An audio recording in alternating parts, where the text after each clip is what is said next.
It's Gray again, going through the book of Psalms. Today we are in chapter 39. We're looking at, again, David who wrote this. So I get this feeling that this one is slightly different from all the others that we've seen. He's got a struggle of a different kind and he's coming to God with it.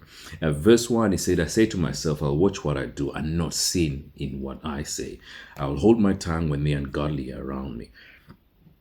Excuse me. It feels like he's saying that I've got a problem. I've got this thing that I have to watch the things that I do and the things that I say. Verse 2, it says, but I stood there in silence, not even speaking of good things. The turmoil within me grew worse. Feels like he's struggling in terms of keeping quiet and not saying the wrong thing and also not doing the wrong thing.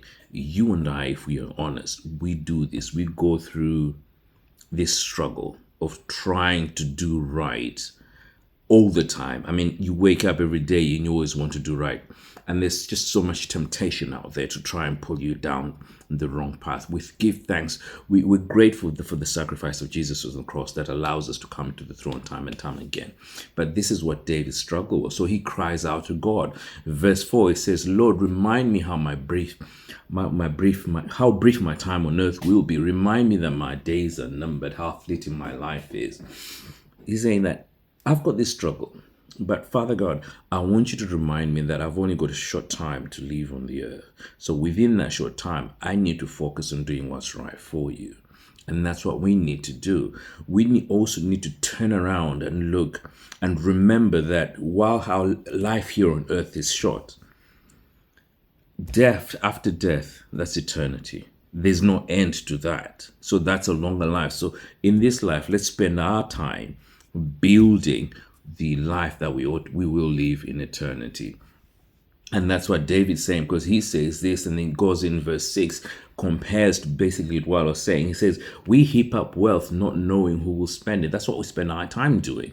But we're doing things that we don't know we're hoping that our children are going to benefit from it. But we really don't know. So David is saying that I'm spending all my time doing this, but rather I should be spending my time focusing on you.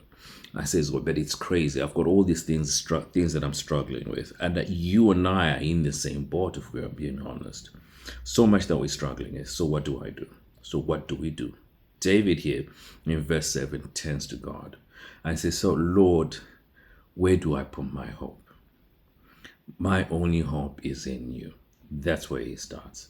He says, God, my solution out of this is in you. First, it feels like this is a bit of a rendition, if I can use that, of Ecclesiastes. It says like life is vanity. And he says, but there's only one thing. I know my hope is in you. That's the first thing.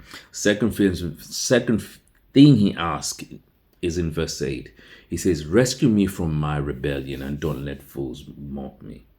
We are fortunate that we have known and understood the sacrifice that Jesus has made, that has freed us from the slavery of sin. So though we struggle with sin, we are not slave to sin, if you know what I mean.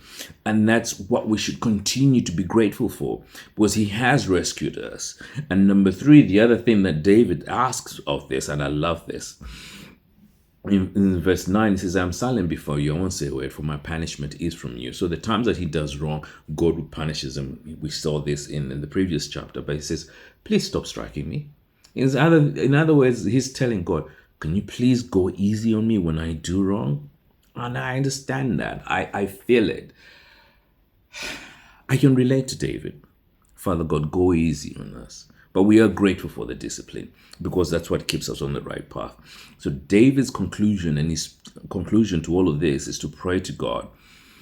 And that's verse 12 and 13. He says, hear my prayer, O Lord. Listen to my cries for help. Don't ignore my tears, for I am your guest, a traveler passing through. As my ancestors were before me, he acknowledges his fleeting time here on earth, that he is not here permanently, he's just mainly a traveler, as you and I are. He says, leave me alone so I can smile again before I am gone and exist no more. My brothers and sisters, our time here on earth is very short. We don't know where we're going to go. It might be tomorrow.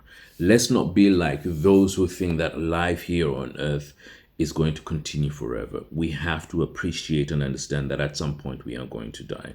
And when we do, it's either going to be heaven or hell. So, in as much as yes, we want to build,